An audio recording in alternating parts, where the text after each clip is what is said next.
দীর্ঘ ১৭ বছরের বেশি সময় লন্ডনে নির্বাসনে থাকার পর বিএনপির ভারপ্রাপ্ত চেয়ারম্যান তারেক রহমানের সঙ্গে দেশে ফিরেছেন তার পোষা বিড়াল জেবু। বৃহস্পতিবার বেলা ১১টা ৪৫ ঢাকার হযরত শাহজালাল আন্তর্জাতিক বিমানবন্দরে অবতরণ করা ফ্লাইট থেকে তারেক রহমান ও তার পরিবার নেমে এলে ট্রাভেল অ্যানিমেলের একটি বক্সে জেবুকেও নামিয়ে আনা হয়।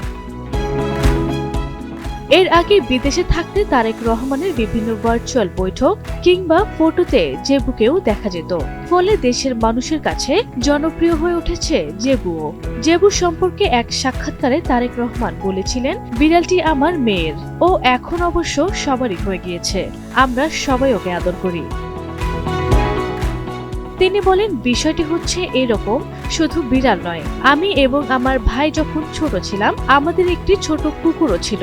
ইভেন তখন আমাদের বাসায় আম্মা হাঁস মুরগি পালতেন, ছাগলও ছিল আমাদের বাসায়। তারেক রহমানের স্বদেশ প্রত্যাবর্তন উপলক্ষে রাজধানীর পূর্বাঞ্চলের ৩০০ ফিট এলাকায় গণসংবর্ধনার আয়োজন করেছে বিএনপি। সংবর্ধনা শেষে তারেক রহমান রাজধানীর এভারকেয়ার হাসপাতালে চিকিৎসাধীন তার মা বিএনপির চেয়ারপারসন ও সাবেক প্রধানমন্ত্রী খালেদা জিয়াকে দেখতে যাবেন। আরভি ইসলাম হিমু, এনটিভি অনলাইন।